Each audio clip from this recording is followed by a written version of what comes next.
Welcome everyone to episode 64 of Video Game Book Club. I'm Tabimora, and today I am joined by Nakuso, Soul Charizard, Disco, Bajerwin, and making his VGBC debut, Mr. Force Steel himself. Say hello, everyone. Hello. Ciao. This time Chabello. This time around, we're going to be talking about Foretales. Almost said Foretales. With the unexpected assistance of the game override wheel, Foretales was nominated by Nakuso with a 75 out of 119 chance, or 63% chance of winning. That was a wild time. But Foretales was developed by Alchemy, published by Dear Villagers, and was originally released on September 15th, 2022. On Foretales' official website, it reads, quote, "Decide the fate of the world in this ingenious story-driven card game. Foretales offers a unique take on the adventure genre with a multitude of playstyles and story paths through which you can save the world or bring about its end. Set in the rich and strange world of the Hard Republic, unravel the mysteries of the Nymphants and discover the macabre plans of a nefarious cult." Wow, they actually gave you a lot with this description. Make allies, assemble your party, fight in turn-based card combat, stealth, or talk your way to forge your destiny. The stakes are high and every choice matters. What path will you take? But that's how the website describes the game. How would everyone here describe the game? And the order of presenting will be Force, Bajerwin, Soul, Tabimora, Nakuso, and then Disco. And please be advised, there may be spoilers ahead. With that said, let's get started. Question 1. Describe the game in one sentence. Take it away, Force. Sorry. What if Groundhog Day was a quote-unquote board game? Mm-hmm. Next. Nice. Let's go. Okay, I seriously thought you just stole what I wrote for a second. I know. Hold on. Let me change my sentence. So here's what I verbatim wrote, because I was really scared that you just read my notes. Take the movie Groundhog's Day, the wacky, albeit darker adventures of animals you'd only get from the Looney Tunes, and throw it into an apocalyptic card tabletop-based game, and you get Foretales. Ta-da! Nice. All right, so your turn. What's the Groundhog Day reference? I don't have a Groundhog's Day reference for it. So okay. Very good. But I think you guys might know this one, but a little bit reworded. Okay. Decisions. As a wise man once said, there's no right or wrong choices, just choices. Ooh. Just be prepared for the consequences in the future. Next. Okay, I like it. Only choices. So for me, Foretales, hands down, is the best and only board game, non-board game card game that's kind of like a deck builder, but really isn't a deck builder game I've ever played in VGBC history. What about you, Naxo? If you believe in the heart of the cards and with enough willpower, you can bring ruin or save your foreskin. Ooh, I like it. What is this? What are all these references we're making? Yeah, there's a lot of references. There's a lot of references. This goes deep. Well, you A Disco? little bit too deep, depending on how far we go with these references. No, I mean, I was going to make a Madoka Magica reference, but... I think that Tubby made a really good reference in one of his streams, saying that are canon events. Like, I think it pretty well describes this game. Yeah, this is Force's canon event. Oh no. All right, take it away, Disco. For me, I went kind of simple, surprisingly immersive. Nice. Wait. Okay. Concise. I like it. Nice, concise, Yeah. to the point. We'll take it. All right. Question 2. What platform did you play the game on? What difficulty did you play on? There really wasn't any difficulty, and how many hours did it take you to finish the game? I did it on PC. It took me 36 hours to get the true ending. Nice. The good place. I'd have no idea how long it took me to get the original ending, but I can tell you how many hours it took me to get the true ending. Okay. So played the game on Steam specifically through my PC with just my beautiful little wired mouse, you know? Mm-hmm. I did like 4 runs of the game, and it took me roughly 30 plus hours in the attempt of pursuing the true ending, which I failed. So I gave up after 35 hours. Rip. Interesting. Okay. Okay, so for me, I played the game on Steam and sadly did not get the true ending. I just did it on my first run. And I did it around 16 hours, and there was no difficulty settings. Next. I played it on PC through Steam using a wired mouse and wired keyboard, both Razer brand. I clocked in about 14.2 hours. Realistically, though, if you take out all the time I was just sitting there and talking about things that didn't involve the game, probably like 12 hours realistically. But yeah, that's my playtime. What about you, Noxo? Played it on Steam for 12 hours using my mouse and the keyboard whenever. Next. I played on PC, of course, and with a mouse, and it took me 9.8 hours for one run. Dang, what a god. Okay, let's move on to question 3. Describe your playstyle towards the game. Take it away, Force.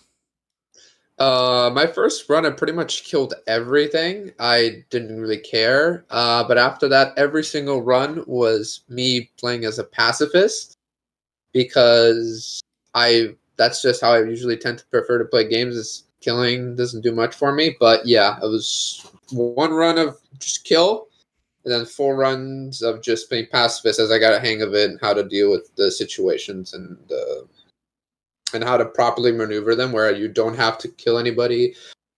It just got a lot easier as I went along. Yeah, I agree with you. Next. So I'll just describe the first playthrough since like the ones after like obviously changed. I changed my approach, of course. So realizing that there was more, crazy. I played the first way where I attempted to just go for it. I wasn't attempting to kill anyone, but sometimes that was the only option instead of de-escalating the freaking situation. I'd look for every single possible way, and I'm like, gosh dang it, I guess I just gotta kill them. Mm-hmm. Leo made it pretty clear that he was not cool with that. So after he said that, I'm like, this is my best bud. I just broke him out of jail. I gotta try to kill less people. It didn't work out very, very much. I attempted. It was a failure. It's okay. So I thought that I always had Leo as one of my party members in the group.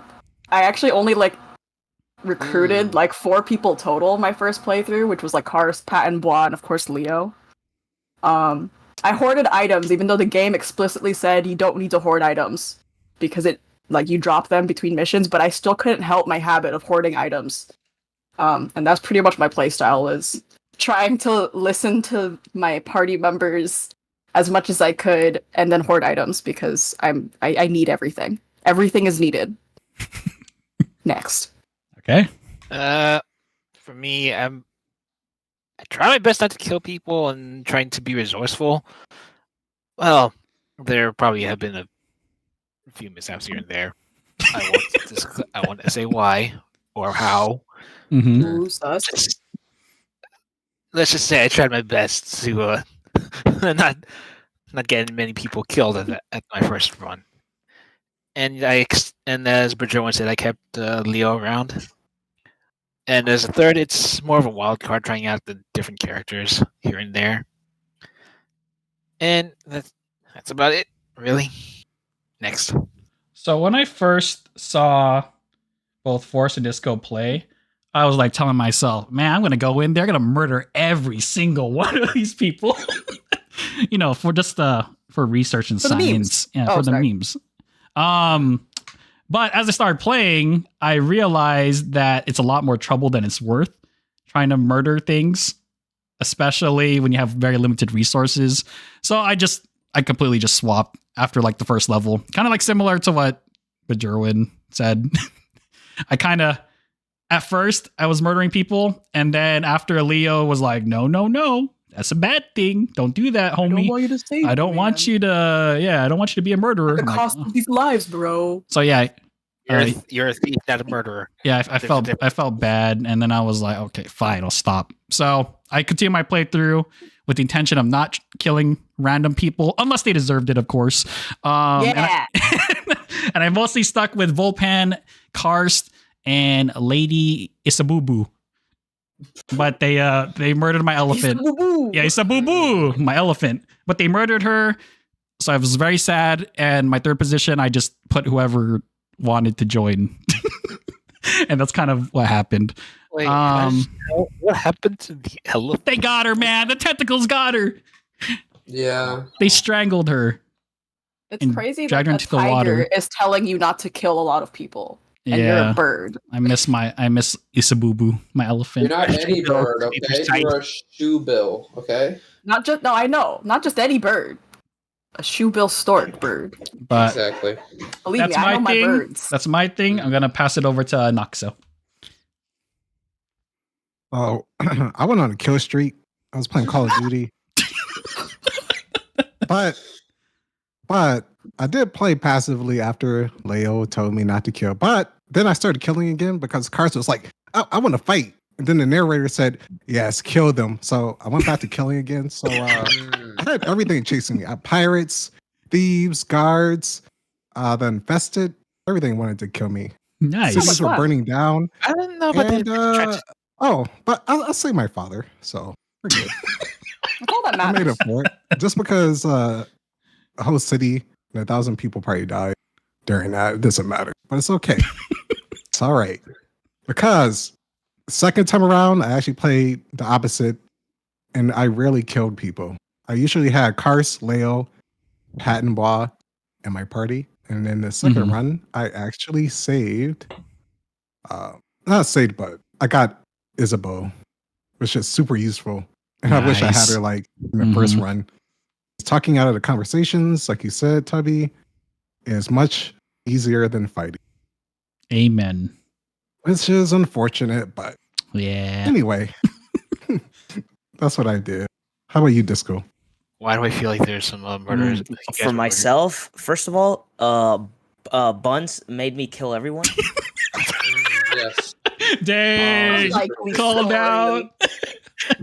Um, Oh, everything, honestly, everything I left behind would just get shattered. It was so bad, the narrator started roasting me. Mm. And I was like, oh my god, this guy's so mean. And I was like, now I'm going to kill even more now that you said that. Out of Oh my- spite. So, yeah, out of spite. So, quite frankly, I just wanted a killing spree. At one point, right at the end, there was like a grave with a moth statue. I led a kid there, and rest is history. And then at another point, the cultist straight up just didn't want to fight me because I had killed so many of them. Dang. Their courage or charisma status, morale would go down immediately. I would purposely kill the people with the lowest morale so I could kill everyone. But yeah, I pretty much got the terrible ending. I think at one point I left Capiara behind, and not only did the zombies or the infested take over, but the pirates destroyed it, so they were just getting blown to bits. And I just got on my ship, and I was like, all right, on to the next. Later, I had nerds. my friend the herbalist, he was like, oh, save me, I'm being kidnapped. And I said, I got you. And then Leo just shot him straight through the heart with an arrow. And that was pretty much downhill from there. I'll say that. Awesome. I don't know. I gotta ask. You guys are not like murderers in the past life, right? Just wondering. Only in the current one.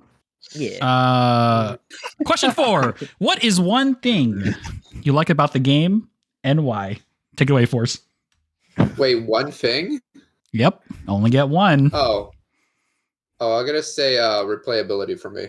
I played that. The fact that I played it for so many hours, I was obsessed with getting the best ending. And How many hours again did you play? Was it 36. 36? Okay. I will say something.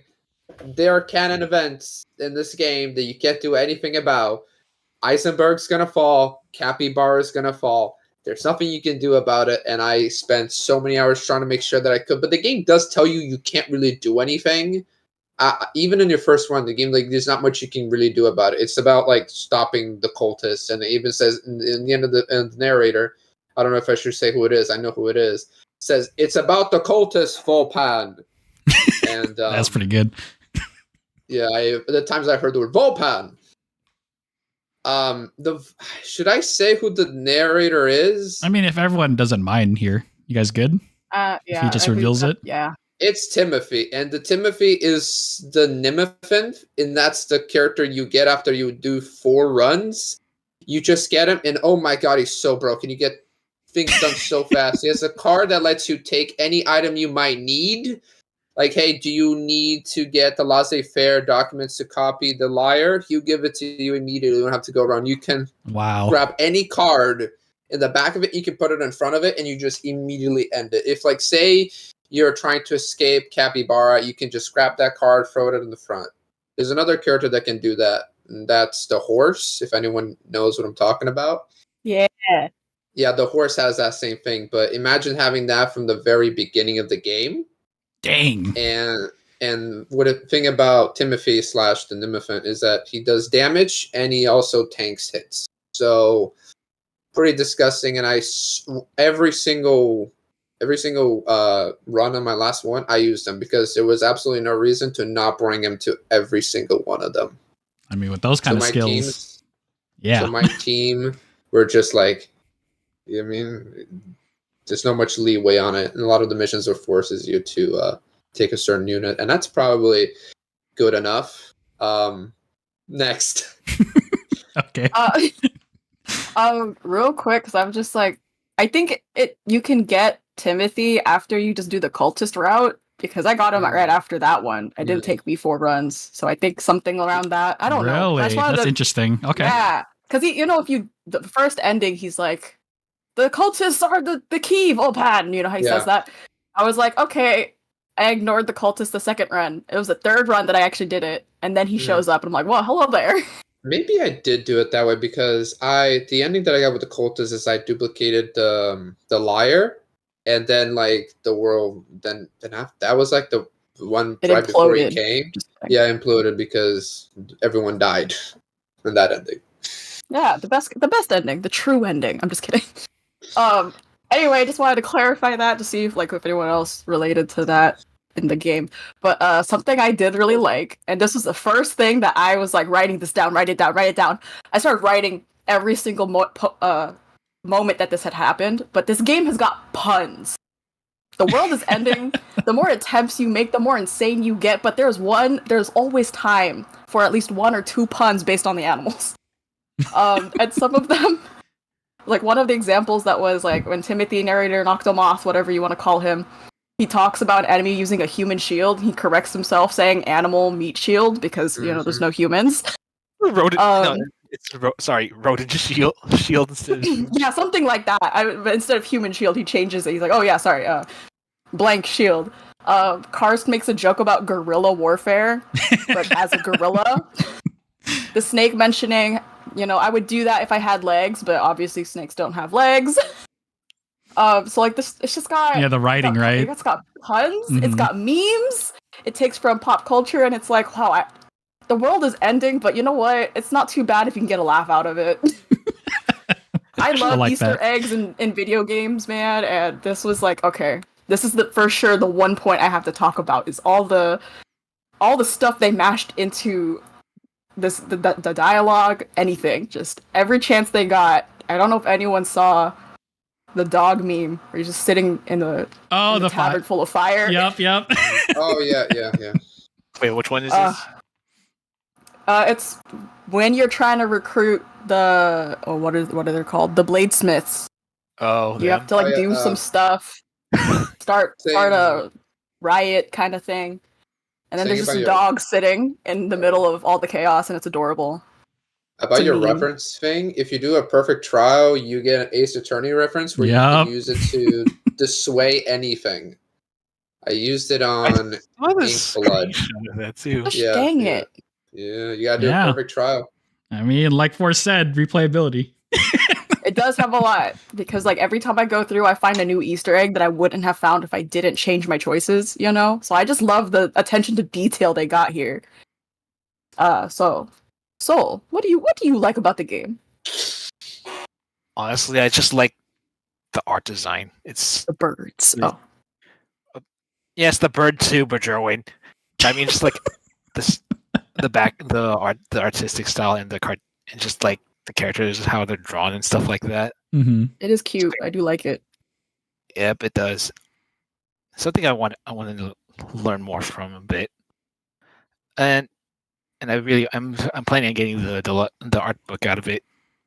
Oh, Kinda wish really? it was a- There's an art book? Yeah, there's an art book on the. It's on Get the it so I can borrow it, please. Yeah, sure, I can. Where's my I do wish there was a physical copy of it though. That's a tough one, man, with how like not well known this game is. Maybe. Yeah, that'd be cool though. Maybe I should just trade in an armor or a leg or something. Maybe Yes. it'll work. Do it. Gotta do it, man. Anyways, Have you considered destroying the world in exchange for the art book? not really, but I did try thinking of doing the transmutation from Full Metal Alchemist. Maybe that'll work. It's full of references. I love it. But that's why I just like mostly the artistic style of it. Next, Oh, honestly, I'm glad you mentioned it because everything was just really well drawn, really well written. We're just gonna ignore some of those typos, but overall presentation was nice. One thing okay, Tubby. yeah, small development team. It's true. I know. I read a little bit into it. It's not like it was definitely not a deal breaker though. Like it was still overall like really well packaged game. The one thing I liked, and I discovered this pretty early on watching both Force and Disco and just seeing how they did the prison escape. I really like how there's just many different ways you can approach a solution on each of the levels. And I guess a good example of this is when you're here, like without going to too many spoilers, like really early on in the game when you need to free your homie Leo. There you can either blow up his cell, you can start a riot, you can get keys from the warden, just steal the keys. It's just like that was so cool that there was so many different layers on like how you could approach a situation. And then every time I was streaming, whether Force came in or Disco came in and they were like looking at my playthrough and they just said, wait, how come you have this character? Or how come your location isn't on fire? Like, wait, what's going on? Just the fact that they went to those lengths of really, I guess, making all the solutions different. I guess not the solutions that are different, but the different pathways to achieve those solutions. I thought was one of the coolest things about this game. I really appreciate that they went to those lengths. So kudos to them. Attention to detail. It was awesome. I loved it. What about you, Force? Just kidding. Not Force. Noxo. Was it prank? What about Force? What about Force? Yeah, Force. What's your second, third, fourth, and fifth thing? No, I mean Noxo. So I'm gonna also piggyback off what you said. That was the most enjoyable part for me. The multiple options during a mission. Like at first, I thought it was just gonna be really linear, but I just didn't know how many options there would be, especially the second time I played through the game. Sometimes with diplomacy, other times with combat, and then just the in between is just awesome. Specific cards that I found during my first run, I didn't find during my second run.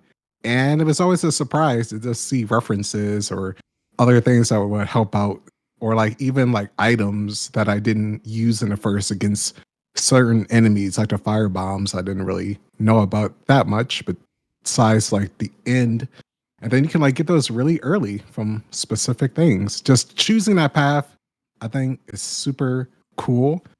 And I just like that the game gave you those options. Makes you want to replay it multiple times just to see what other things you might run into next. For me, I really like again, same thing as everyone else has been saying, just the variety of the story. Like at one point I joined Tuvy's stream, watched him with an elephant, and I was like, I haven't even met this person. I was like, how far is Tubby? Turns out Tubby was like 3 chapters behind me. I was like, ain't no way that he already has a new character when I'm running around here with Volpan and Leo. Like, don't get me wrong, I love them, but I was like, yo, I want characters. So the whole game, I only had one extra character, and it was the pirate bird person. Forgot their name. Patrick Boy. Yeah. So I really just enjoyed like the amount of variety, and I'm also very happy that I got to watch Tubby's run, just because obviously this is a smaller game, like this doesn't have such like a big calling for like content or anything. So me watching his run made me realize like, oh my god, there's so much more than just what I did, because I thought it was like one and done, and you're like, all right, but apparently it's like a whole different like play style you can do, and I was like, that's very interesting. I'm 100% gonna go back to the game and actually play it by myself at my own time. That's awesome. Yeah, like I was so glad. I'll be honest. I was so glad that both you and Force were streaming this game, because this is the first time that I could actually see someone actively participating in book club, VGBC, and seeing what they were doing. And it just brought like a different perspective, and just seeing how you guys were playing it. And I was like, wow, it kind of like what you said. It made me realize just like how much depth this game had. So I really appreciate it. And yeah, thank you guys again for streaming. It was pretty cool finding that out for the first time. So appreciate it. Let's go on to question 5. What is one thing you did not like, and how would you improve it? Take it away, Force. Yeah, I feel like mine is. I think the difficulty spike on Act 3 is a lot harder, especially in the last 2 locations. I was kind of just like bashing my head because I knew exactly what I was supposed to do. It was just that like it was hard to like. I need to have the card in this location, have the light hit the thing, hit so you can then move it around, and it was just annoying knowing exactly what I needed to do, but not getting the outcomes I wanted. Needed was so infuriating for me. Just getting to that last act, especially the last 2 missions, I feel like the difficulty spike was so hard, so high, and it just took so much longer. It was a grind to get through. No, like even like because I feel like if you only do 1 run, your thing just immediately ends when you hit the maelstrom. But like after if you do the last one, oh my god, I couldn't do it. I don't know what you would for the difficulty spike. I guess it was just because it was like a war, like the war of attrition, and how long it took. Because as you go through missions, you get less cards, you go through your resources, you can't rest. At a certain point, you just don't have anything, and you can't really distribute, and you have to play the most perfectly way possible as you try to manage your health properly. The enemies in the last with zombies are and that is incredibly annoying, especially the bunnies. If you know what the bunny zombie, the worst enemy in the game, and it has a constantly respawns. There is the locust with like what it had 4 health, it blocked, and it did 2 damage. Killing that thing was just not an option. You needed to tame it and switch it to your side because there's no way to kill that. And I feel like the enemies they just not led up to what you were supposed to face in the last act. What I would do is maybe split it into more episodes, because what the more problem was, as soon as you got to the last mission, you had no cards left, you had no resources left, you had no health left, and you had no rests left. Even say or rest that you require you to use your health, use food, or you die, and that was. Maybe me having poor resource management, but maybe just split it into another episode or something like that, or make them shorter or something to that degree. Okay. Yes. Sounds pretty fair. Next. Uh-oh. I can hear Majo when she's talking, but I don't think she notices. No. Her me a cable got strangled. Just kidding. I'm muted. I'm we're so back. sorry. Oh my god. Sorry, I don't want people to hear me eating. No, you're good. Okay, get ready. Back to what I was trying to say. Get ready for my chefing skills, bro. I'm about to cook for you. I'm gonna chef it up in this kitchen right here. Oh, I'm also man. just gonna read verbatim so I don't go over my 3 minutes. Okay, cool. Okay, go for it. I understand that this game uses the multiverse idea and trying again in another version. Yes, I get it, but there are a lot of instances of game padding simply because scenes I had already seen could not be skipped. Failing in a mission meant clicking through all the dialogue again when I restarted, and of course, there are usually one interaction dialogues with like cards that can sometimes be longer and unimportant to the story, and you still have to go through it no matter how many times you've done it in the past. Example, when you give food to the survivors on the boats in the latter half of the game, they will always tell you about how all they've been eating is weevils, and that's like 5 different pieces of dialogue bubbles that you have to click through. So honestly, like maybe I said that I spent 30-ish hours on this game, but I think I would have spent 25 because 5 of those hours was just repeated dialogue, is what I'm saying. You know, there's a lot of story-driven choices that story-driven and choices matter games that have the option to skip through already seen dialogue and then just play like normal when there's something new. Add that feature, and then a lot of my dialogue trauma would have been solved. Similarly, please add a skip cutscene button. Okay. Gosh dang, I'm tired of hearing Timothy tell me cultists are the key, Volpan. Oh yeah. I know. I'm getting there. Oh, jeez. Wow. These I'm are out of just 10. these are just instances that the dialogue doesn't connect smoothly because it's like it has to play the original dialogue, and if you happen to already have an item you need for the next area, it doesn't acknowledge it until it says what is already programmed to be said, if that makes sense.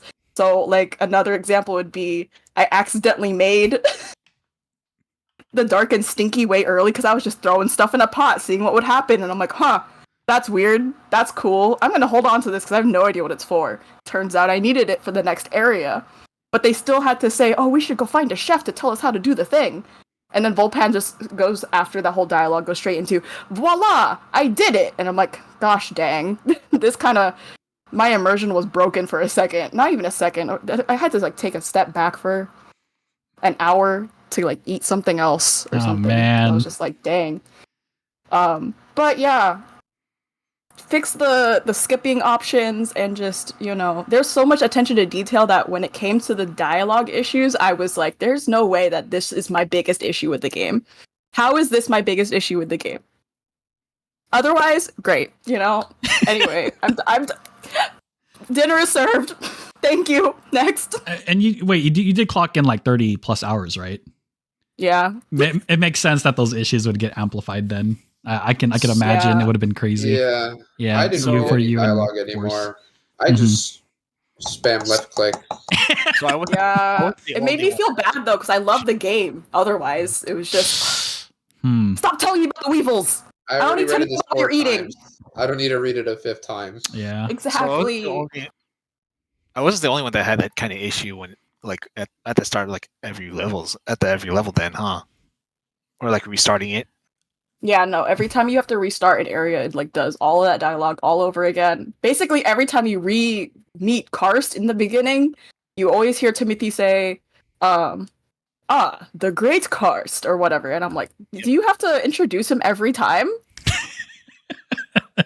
Yeah. We know who he is, sir. If Timothy like dialogue changed and said, oh wait, you already know who he is. Moving on. Oh man, that would have been No, okay. but here they do that, but they don't Yeah, they fully do. implement it. They will say like, okay, I already know how to get inside the prison. Yeah. Show me exactly. It's picking and or, choosing. It's partial. Like, or if he talks to Sylvia, it's like, we gotta go to the library. No, we don't. I know the recipe to cure my beastolence. We don't need to go there. We don't need to go there. Or they do that. They implement that, but they don't fully implement it everywhere. Yeah, I agree. I'm with you. But I Maybe feel it like is maybe interesting, because though. people took different paths. I have no idea. It could be, but we'll see. Okay. What about you, Soul? Well, Bajerwin got that down, but I think it's like I feel like this one. I think it's just me, but every time when you like start the level, the cards, the settings of the area seems the same. It doesn't feel like it's randomized. I mean, it would be. I just like it because it would be like a nice challenge, like a bit of an RNG of like where this place goes, here it goes, and then Mm-hmm. stuff like that at the start. Because you don't know if it's like, oh hey, I just found this. I already found this important event at the start, and I could just move on. Or it's like, oh crap, I just had bad RNG luck, and I hit some sort of crazy wall of infested. Oh boy, I'm gonna have to fight. It's just like and that would be like a really nice changer here and there, like there, or it's like, and maybe a little bit like adding like some sort of mini game to like certain location areas instead of like doing the repeat of using the cards.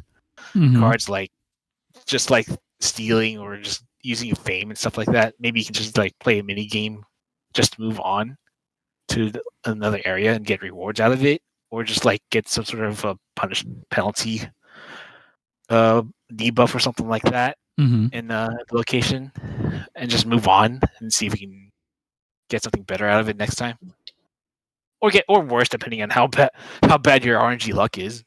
So you're wishing that they would change it up a little bit more. Yeah, change it Okay. up. I'm not sure if anyone will agree with me on that, but that's He likes a challenge. You'd have to ask Bajerwin and Force. They probably know the most about that. fair enough. What do we But, know about? RNG. like, Oh yeah. yeah. Is there really any RNG elements to it, or not really? There's a 50-50 chance of Yeah. when a location spawns that you have people that you're the people following you show up. That's kind of the most RNG Okay. Kind of figured. for the locations. Mm-hmm. Yeah. And sometimes your actions will change what location ends up showing up next, so it does change like the order you would have taken. Gotcha. Resetted a mission in Act 3 where I feel like every location got filled with enemies, and that would not work for me, and I would reset that mission because every location got filled with enemies, and that was just not an option. Okay. Interesting. I'm a pacifist, guys. The only thing that's like, is you the have cars no health anyway. at that rate. Oh yeah. I remember I kept having to restart my fight with the Palomar ship because I just didn't have the resources to fight him. Wait, You're just like, what were health you is a saying, resource Noxo? in this game. What'd you say? There is a set path. So was talking. So every time you start, Mm-hmm. enemies might be randomized, but it's still going to be the set cards. That's what you Gotcha. know. Okay. I see. I think they only change when you use certain action cards. Like if you use Timothy's thing to like move a place forward and stuff. Yeah. I don't think you can really change the order unless you do something specific to change the locations. Okay. I think they all start the same. So you just want more like variety, I'm guessing, Soul, from what you described. Yes, like Not or the cards. or like a good example, like encountering another thief, like another pickpocket or a thief that steals like some of your resources, like food or Oh, yeah, like that. wait, There that's is a thief that interesting. does that. No, there is. Yeah, There's a thief that that does would- that. Yeah, something like that would make it much more more of a challenge. Like I think Force is right. I do recall encountering There is a thief that does that. yeah. It's the cat one that does that. It pickpocket too. Yes, there is. Oh, there is. Okay, so I just never met them. Yeah, I think it Okay, just yeah, goes back to maybe the replayability too. That's why it's worth doing more than one run. Oh yeah, I got I guess that would pickpocket. make sense then, huh? Mm-hmm. I'm assuming if you have high doom or whatever it's called. Oh, I almost said grime. high That's not the grim? right word. I think it's grim. Grime. God Grime. dang it. Grim God, or grime. Grim or Death cards, one of those two. Yeah, the purple ones with the skulls. Yep. Okay. Yeah, so something like the more that. you know, guys. A bit more variety of like like to make the story more interesting instead of like having the repeat of using your cards or resources. Okay. Fair enough. For me, How it really comes down to two things, but I have a feeling Noxo's probably going to mention it, so I'm going to pick something else here. I'm going to say no. I have a feeling because he's played a lot of other roguelite like games in book club, same as me. I'm pretty sure he'll mention it. So I'm going to go a different route here. I'm going to say, I always say this, but man, quality of life features would be so nice in this game. Like, here's a simple one. Being able to preview your allies' cards or actions in the main level select, like, would have been nice. I'm surprised they didn't implement that, especially when you get a brand new character to join your crew. It would have been cool to just like read through like what their cards do or what it can do. Maybe a little bit of a better explanation, a tutorial on like how their cards work on different scenarios would have been nice. And I think I think you were there, Forrest, and I said this. So I know that when you hover over a card, you technically do see a little, like a little symbol kind of stating what kind of effect that specific card will have on that environment or enemy or whatever. But it would have been nice if you could just press a hotkey or a button so you don't have to constantly drag the cards back and forth, up and down to see like what it exactly does. Like, would have been nice to have a hotkey assignment where you could just press a button and it will just immediately tell you what it would do on that particular environment, on that particular card set. So again, it's just quality of life features. I would imagine it got even more annoying for Bajerwin and Force and anyone who's done more than 2 to 3 playthroughs. I can imagine like that kind of stuff would have made the game a lot smoother to play longer periods of time. And I feel like I only did 1 playthrough, but I feel like these quality of life features would help entice people to keep playing as well. And that's kind of my thing. Give us the tools, make it easier. If you expect us to play through the game a lot more than once, we want to be able to do it easily. Don't have to comfortably while we're screaming at the happily. Yeah. So that's my thing. What about you, Noxo? Well, for me, I actually had 2 things I was going to say. I wasn't even going to say. I think I know what you want me to say. No, it's okay. Whatever, whichever. Because that was a important. Actually, I'll go with, because the other one is subjective. More subjective one. I guess technically all these are subjective. A little bit more. This one is just because, like you said, I played a lot of card games in the past. Not sure how everyone else's experience is here with card games. I got cuts from cards all day, brother. But at least, okay, that's good. So at least everyone has some experience with like editing and card decks. I would have loved to see additional cards added the more runs you do. I love that the cards that you do get from certain objectives within a mission for an achievement. I love that because it just gives more variety for each run. I just like the effects, and just seeing the outcome is like this always amusing to see like what happens. Just having more cards that you get after each mission, just so you could play around with it. And then this kind of goes with what you said, Tubby. Along with that, just have a deck editor where you can just view it. Pick your preferred cards that you would like to appear within that specific mission. It gives you more dialogue, more replayability. And if you just want to go for a more combat-oriented role, which there's a few, in here. You have Leo, Karst, for example. Yeah. I still feel like having just a little bit more flexibility creating your deck will make it go a long way, especially if you do more than 1 or 2 playthroughs, just to spice it up. Yep. Yeah, I'm with you. Like, Disco went on a killing spree, but imagine how many more people he could have killed if he could have edited his cards.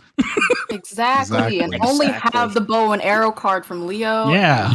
Yeah. Let him don't murder. Need to hunt for food. Yeah, with freedom. Let him murder with choice. Exactly. Let me Funny kill he can murder, but he tells you not to murder. This is our story. Yeah. But this is the true ending. Or another, Oh, or another God. thing to add is like, But whereas like that's good. You can go on Disco. Unless you Okay. have something to add. So I mean, for me, honestly, it's more of a skill issue thing where Oh, I kept getting hard stuck on certain chapters because I didn't know. Like I knew what the objective was, but I didn't know what card would help me get to that objective. I feel like after like the fourth time you miss the environment card that continues the story, the game could be like, or the narrator, whoever, can just be like, maybe do this and like kind of like give you a nudge in the right direction. I kept having to look at chat at some point. At one point on stream, I looked at chat and Forced was like, "Hey, you might want to use this card to continue the story. You've been stuck here for about 25 minutes." And I was like, I know, I've killed everyone. I've used all my resources. And they just keep coming. But yeah, it's just a skill issue part. Honestly, I feel like a little nudge into like, hey, this will help you like continue the story instead of having you just rotate through the same like scenarios over and over again because you're not really familiar yet, especially at the start of the game. You're not really familiar on how like certain card affects certain environments, so you kind of just want to, I don't know, I feel like that would be a very good way to like keep people engaged and be like, oh, like now I'm actually paying attention to these specific cards.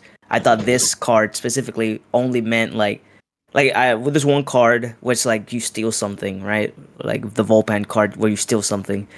There's a story interaction in certain environments that you're not just stealing something, it's just like you steal something and that something is very important for the future or for the story. So Like you kind pants. of, yeah, you kind of think like, okay, I don't really want to steal from this person, but you don't see what effect it will have in the future if you do. And obviously, skill issue, I got stuck, but at the end of the day, I kind of figured it out by myself after a while. That's pretty much it on my side. Okay. I mean, actually, I have one question. Did you find the hints helpful? Yeah, that's what I was thinking. The hints were very helpful in certain scenarios, but again, there was for like the trial one. There was like, oh, you need to speak to some nobles, but I didn't know where to find these nobles. I just kept going round and round and round into the same areas, and then I eventually found that Leo's like come over here ability calls over the nobles, and I was like, oh, that's what they want me to do. Like the nobles aren't just in the deck of environment. You have to actually use your Yeah, cards call to upon get the them. nobles. Mhm. Yeah, get the The nobles to talk elephant to you. can also do that too. But yeah, the hints did really. I started clicking hints on every time I was in a new area. I was like, all right, what do I do now? Every time I got like a story effect, I'm like, all right, what do I do now? What do I do now? I feel Yeah. that. Yeah, still better than EGAD from Luigi's Mansion 3. So Yeah. okay. All right, let's go ahead and move on to question 6. Final question here. What is your final verdict and final rating from 0 to 10 using a 0.5 scale? Take it away, Force. Okay. Oh boy, this game does something I can't really help myself in doing. That is achievement hunting, and that scratched the itch for me. Story was interesting. I was actually impressed with the twists and turns in the story. I screamed "what" a few times because the ending I got annoyed me or whatever. Or when I actually discovered that Timothy's the Nymphant, I was actually surprised by that. But as you do more runs, more and more runs, the game gets a lot faster, especially because, again, Volpen's is like, okay, we get it, and he speeds a run. Also, Timothy does that as well when you get him in your party. And that was really easy. So, again, instead of taking like 8 hours to do a run, your last run would take you like 2 or something like that because of like the game knows that you already gone through this and just boost you up, even though sometimes trips over itself. With repeated dialogue, again with the answer, I just skip every single line of dialogue at the up until like the act 3. I would kind of just skip all that because I know it's gonna happen. Mm-hmm. Knowing at a certain point, you know which route is not important and not to do. Like the sword guys, skip. Don't need to do that. Period. I don't think I ever did that thing to get The the true ending. bladesmiths. Mm-hmm. You do not need to fight the bladesmiths to get the ending, and you're not even supposed to do it. Um, until you hit the final act, no matter how much I already said it, to me way too long to achieve the good ending. A lot of it is to do with that annoying BS with the save states that you can't save in the middle of a mission. You have to restart the mission. That is a little bit BS, and it slows you down a bit. And the convoluted of Act 3 and what they want to do with the puzzles, and it kind of just grinds you and beats you up until you get exactly what they need, and variety of like having to defeat the enemies in certain order, having to have certain cards. Again, with the problem with that, and it feels like the game gets a little bit too punishing at the last act. Mm-hmm. Again, the final act made me feel so frustrated with the amount of failures, and I'm redoing it. But like my brain does not allow me to give up on games like that. And, like other people would probably just quit as fuck this. Oh, sorry, whoops. I'm done with that. My bad. No, you're good. You're good. Yeah. I feel like all the people who are just playing for fun and they're not really super interested in the story or the gameplay loop would probably quit in the third act because of how frustrating it can be at times. And I did find interesting that like the way to get the true ending was that kind of like the game tells you go save Leo. That's not what you're supposed to do. You're supposed to leave him behind until like the way later in the storyline. That's also kind of a double edge because there is really no hint that you're supposed to leave Leo behind to get the true ending, except for like one minuscule thing when you do rescue him. A mission all the way towards the end will fade to purple. You can't that's the only hint, and that's something I have problems with. Like to get the true ending, the game doesn't really tell you, and you're kind of just supposed to bash your head in until you get the correct order. And I had a guide to specifically tell me what I'm supposed to do, and that guide is wrong. Funny enough, the guide on Steam is wrong. You do not go to the elephant first. You go to Karst first. Oof. And okay. For the final score, am I supposed to say that? Yeah. Yep. Oh, I give it a 7.5.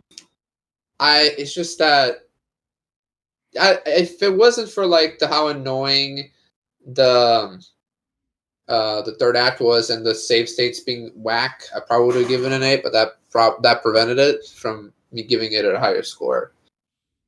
Next. Okay.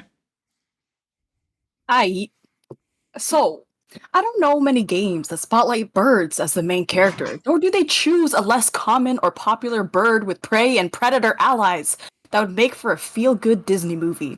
But here's Foretales, doing justice to multiple species of birds in one game, testing your morality while the fate of the world falls into your feathered, non-hand hands, and taking you on a wild adventure down a rabbit hole into insanity one might experience from actually having to live through the same events over and over and over and over and over again.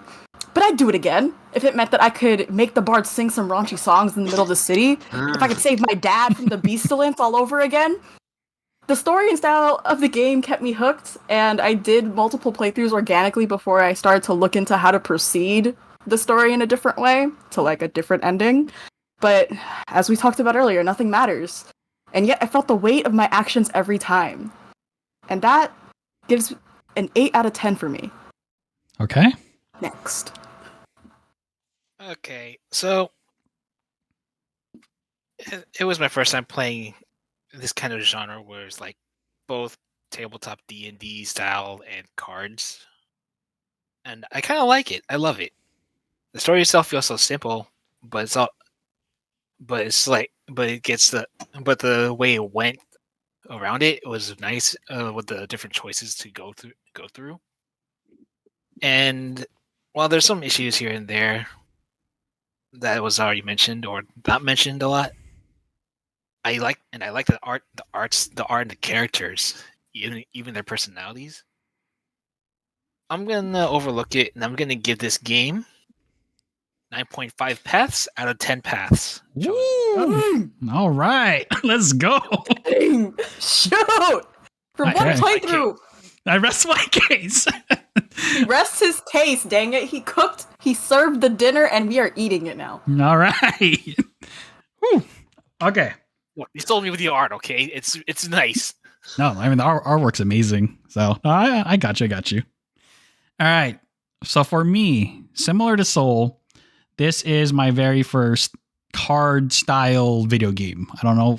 We didn't really classify like what exactly it was, but let's just say it's a card video game at the end of the day. Video game with cards telling a story through cards. And overall, I enjoyed my time with it. I really enjoyed playing through this, seeing the story unfold, just seeing what was going to happen next, what kind of weird, wacky characters we would be meeting. Like it was a very like interesting experience, and I'm really glad I got to play it. In fact, I think that this is a good, like, I feel like based off what Force has told me, what Noxo has told me, like I think this is like a good starting point. I believe, again, I don't know because I never played them before, but I have a feeling that there are better games than this, and I feel like this is just scratching the itch for it. One of the reasons why I'm going with this score is it was much higher, but then when I realized what the game was asking you to do, which is to play through it repeatedly, that's when the quote unquote roguelite elements start to hit. Now here in VGBC, we're not, we know our roguelites. We played quite a few. We had Moonlighter, Children of Morta, Sifu, Hades, and we know what the components are to make a good roguelite. The fact that both Bajirwin and Force had to look up guides to incorrect guides, by the way, from what Force said. Yeah, they're not right. They're not even They're finished. not right. No, Guides no, to find out what the quote unquote true ending was. I think that is a very, very poor game design choice. How the game should have done it is it should have, it's just a mixture and conglomerate of everything. Like from what Nakuso said about the game introducing new mechanics. Maybe after your first playthrough, introduce the ability to modify your card decks. That would have been a cool feature. Let Disco murder as many people as he wants, how he wants. But it's just like, I kind of wish that the game layered more complex gaming mechanics on top of what was already there. And from the previous roguelite style games that we played, I feel like there's still a lot of improvement to be made in this game. And I wish it has such an awesome idea. I just wish it was expanded more upon. And I know it's a smaller indie company. They probably have limited resources, but if they are ever listening on this, I hope you take what you learned on this game and you proceed to make an even better version of Foretales or Foretales style game in the future. As of right now, I'm giving Foretales Foreskins 7 Foreskins out of 10. That's my score. What about you, Noxo? So for me, I was pleasantly surprised. This is one of the few games that I went into. I wasn't initially into it, but the more I got into the game, especially during my second run, I found it more engaging. Definitely helped that the characters and the outcomes were really humorous and enjoyable. Mm-hmm. While the story was simple and stuff, it was still cool just to see what would happen next. And it just gave me some things to think about. Like some things I failed upon the first time. I didn't look up any guides during my first run just because I just wanted to see what would happen. So during my second run, once I knew more things and played more and more again, I was like, wow, this is actually extremely enjoyable. Mm-hmm. Even with the issues that I had. But those are like the good things. The artwork, as Soa said, amazing. Especially when it switches to the different character expressions, depending on your choices. There were a few things that just stood out to me, especially since I did play a couple other games in the past with similar styles like this. One was Inscription, and the other was Hand of Fate series, Hand of Fate 1 and 2. So Yeah, it is. oh, I'm sorry. Oh, you're good. So I did have something to compare it to, although I do still like the style how the cards themselves were the characters. There was just things like the Advocate, the Nymphants, that I did not like those missions. So the second time I did them again, I was like, oh man, it's like you just get to that part. And even though I know what to do, just getting to those certain cards wasn't It's like a slog. Yeah. Yeah. It's a slog. The first time I did it, the Nymphant, that level really annoyed me, just the way it played out. So that was just a big outlier. Like the ending difficulty mentioned earlier, it's just it's a really weird difficulty curve by the end Mhm. of the third chapter. Like Forrest said, it's you know what? It's okay. It's a small indie team. They did a great job with their Oh, first yeah. game, I believe. Definitely. Or like one of their first. I think it's like their second games. game. Their second second or third, yeah. something. But yeah, I still would recommend this Oh yeah, for definitely. anyone who starts out. I mean, of course, there are like better games that I played, but I think that starting out with something more the middle of the road, a little bit above average, but just something that you can see progress in other games, for instance, and other card games. I think this is a good starting point. Mhm. And with that, I'm going to give it a 7.5 out of 10. Next. All right, and then for me, my final verdict, honestly, is the game surprised me when honestly, I first did the VGBC because I was like, oh, that's a lot of points. I can sum up. I was like, That is a lot of points. I was like, that's a lot of points. I really want a good game. But as soon as I started it, I was like, I'm gonna stream it just so I can go back and watch and like actually take notes of what I'd done and stuff. A good thing I did stream it because the whole I didn't know it was choose your own adventure type game. So the fact that I streamed it kind of like makes me realize like, oh, that was actually a great way to like understand what I did wrong in the future. The game captivated me more than once. A lot of times I would just stay quiet and I just start playing the game and I like forget like It's like, about oh, I'm anything streaming. else. I was like, oh shoot. Whoops. And then once I found out that like my choices mattered, like I immediately obviously chose the chaos route. I was like, you just kill everything, dude. It's so much easier. I accidentally did kill a lot of people that were vital to the story, I guess. Like Volpan's dad. I didn't even know he had a dad the whole time. And then at one point, the dialogue's like, "Oh, I can't believe my dad died." I'm like, "What?" I'm like, "When did that happen?" Overall, I know the fact that like the game is gonna be like a good introduction, like you guys said, to the whole choose your own adventure esque game. Because obviously there's like Telltales and there's like other games that like Detroit Become Human that are this same way where you can like have multiple playthroughs and have multiple endings. But I feel like if anyone wants to get into the game, like that choose your own adventure game, this is a great game to start with, just because it's so simple yet mechanically demanding in that sense. So for my final score, I was very much happy with the results, and I know I will be going back to the game. 8.5 for me. Okay. All right. So with that said, here is the final score breakdown. Force gave it a 7.5. Bajerwin gave it an 8. Soul Charizard gave it a 9.5. Tubby Moore gave it a 7. Nakuso gave it a 7.5. And Disco gave it a 8.5. So calculating it all out, Foretales gets our final average rating of 80% or 48 out of 60. There you have it. That is the final score. But you know what? Enough of that. Nakuso, do you know what time it is, by the way? It is time for the bonus mystery question. All right. Take it away, man. Oh no. Okay, so if you could create one main scenario card and or mission card that affects the story of Foretales, what would the name of the card and outcome be? All right, Force, what you got?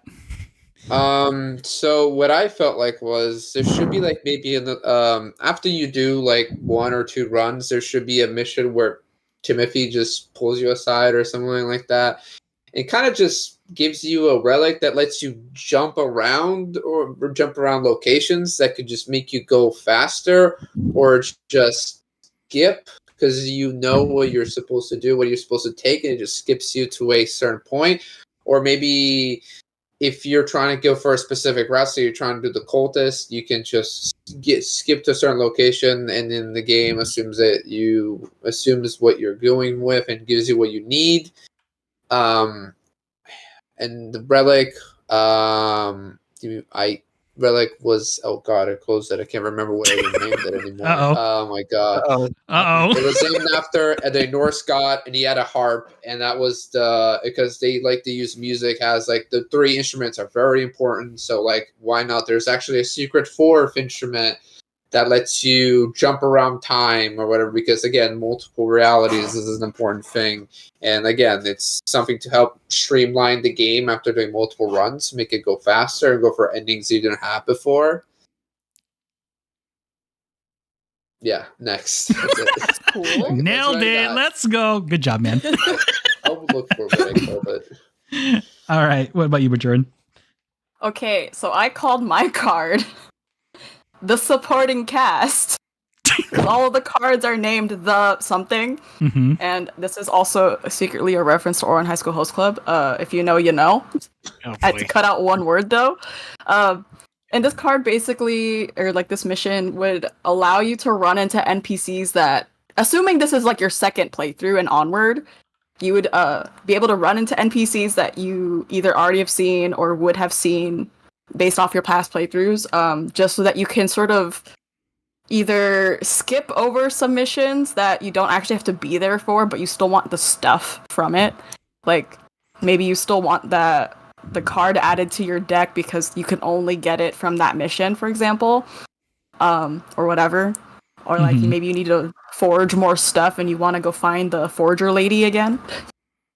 So yeah, something like that. The supporting cast is just like all the random people that, like, you know, the giant frog, Yeah.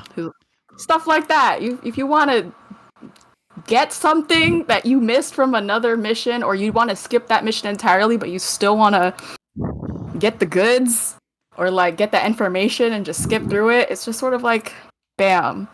But you can only do it at like specific points, and it would influence the route you're already on, Okay. kind of deal. Something kind of like what was said earlier, but like this is not as cool as having a 4th relic. It's just, hey, you can run into the NPCs again. I'll take it. I'm gonna meet You that. actually I'm want gonna the meet the frog again. bladesmith? Yeah, exactly. You wanna haggle with him Mhm. for an entire 30 minutes? Yep. 10 coins for one Go. apple. Man, I remember what I called it. It's called Poison on apple. All right. What'd you call it? Bragi's harp. That was the name of it. It's called Bragi's harp. It's a Norse god of music, I believe. That's why. I went Groggy's with that. harp. Nice. Yeah. All right. heck yeah. Okay, that's my mission card. The supporting cast. All right. Take it away, Soul. This feels a little bit cliche, but I'm calling it the sacrifice. It- Wait, isn't that already a It will card? depend. No, I don't think so. No. Is But- it? okay. Hold on. Never mind. No, you're good. Just go ahead. Okay, cool. This would depends on how many characters you recruited and the amount of enemies you've slain and Wow. let certain cataclysmic events happen.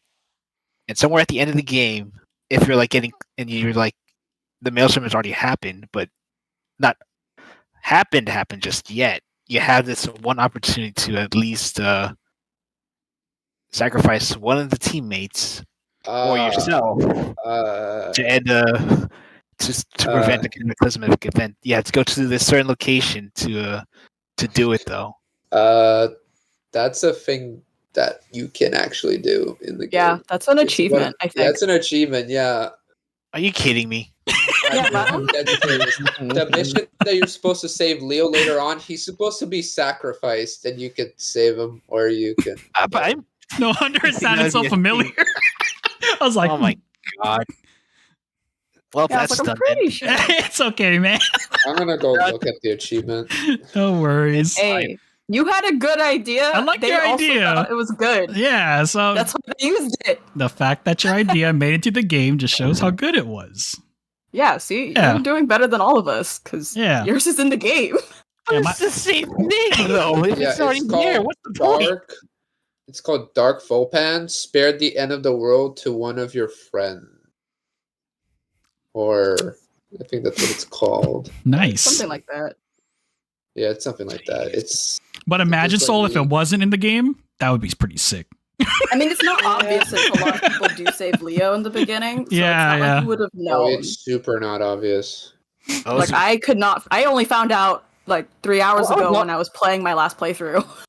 I wasn't Yeah, thinking yeah. like it could be just Leo. It could probably be like Oh, himself. you change anyone? Like you can Yeah. sacrifice any of your party, not just Leo. Yeah. Yeah. Oh. Okay.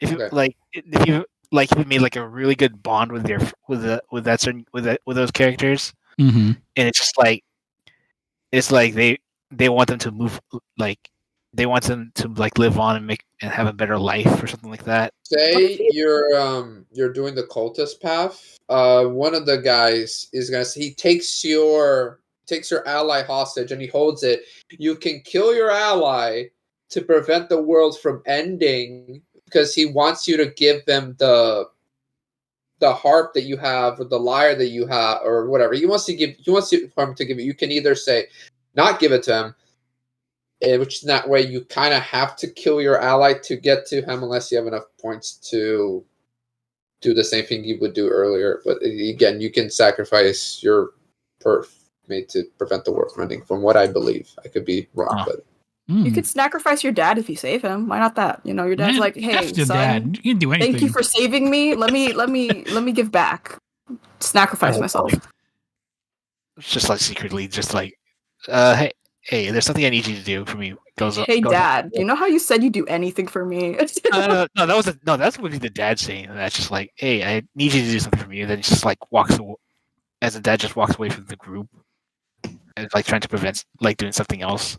Regardless, Really Soul, it funny. was a good idea. It was a good idea. It was a good idea.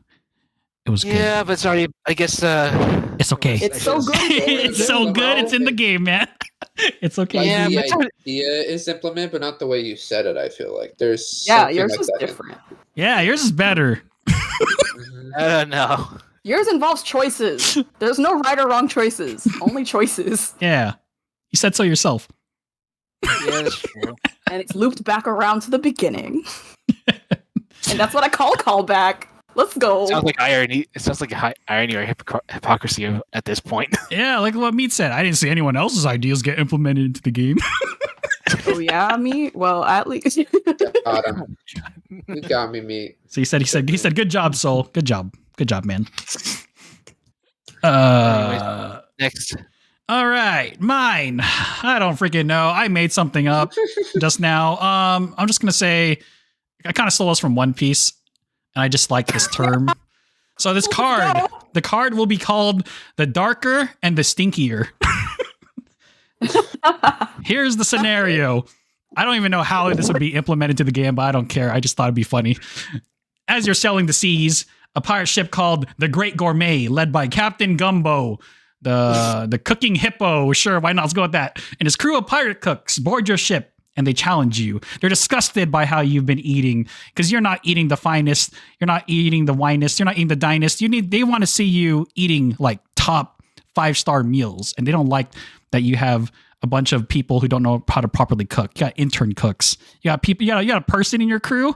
What was she again? The herbalist, like Herbalist. the herbalist. And Pat and Buck can both do Yeah. cooking things. Yeah, but that's not a true cook, and they don't like that. So they're just like, you know what? We're gonna fight you 1v1.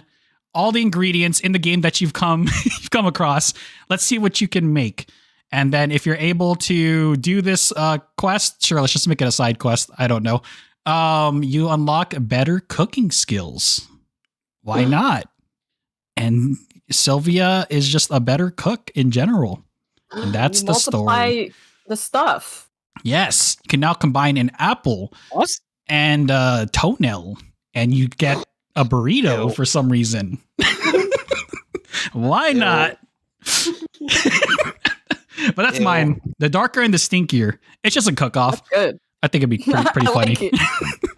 Pirate cook-off. But that's mine. What about you, Noxo? How's your dark and stinky going over there? Well, for me, what I wanted in a game was not to be punished for killing. This card is called the Betrayal. After the initiation mission cultist, a secondary mission called the Betrayal is unlocked.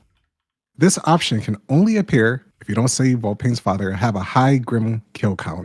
Ooh. The whole mission is getting to Lady Cattell and then having the option to kill or spare her.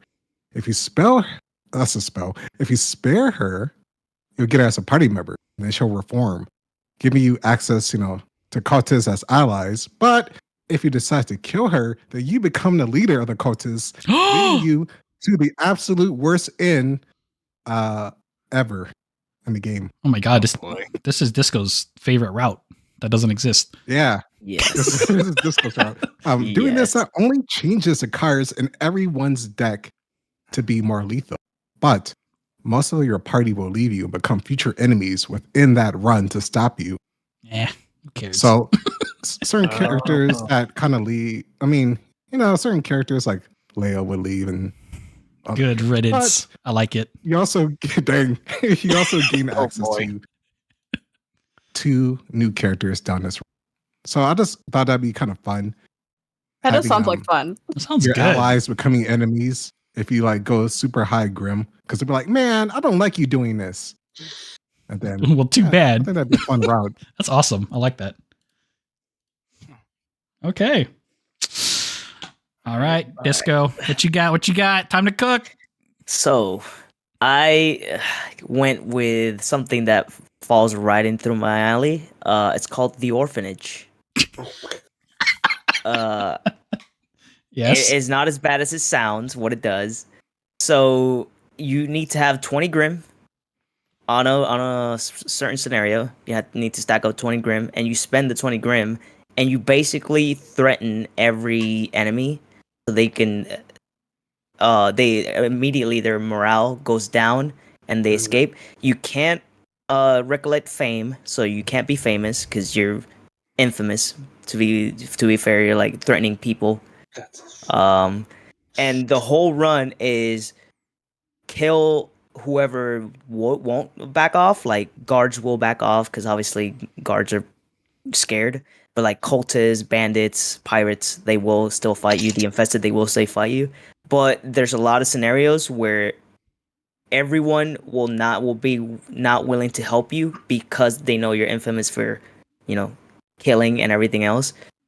It also brings the character card or your attack card. It brings your attacks up, and most your cards will get used, and you can't get them back. So let's say if you use your smoke ability with Volpan, you can't get that back unless you rest. You can't just trade an apple for that card.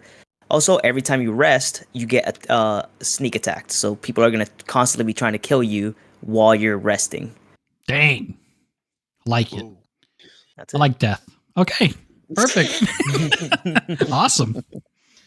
All right. That is it. Thank you again, Nakuso, for the bonus mystery question. This is it, you guys. That concludes this episode of Video Game Book Club. Thank you for tuning in. And if you'd like to join the Video Game Book Club Discord and play and discuss video games alongside us and the community, the link will be in the description box below.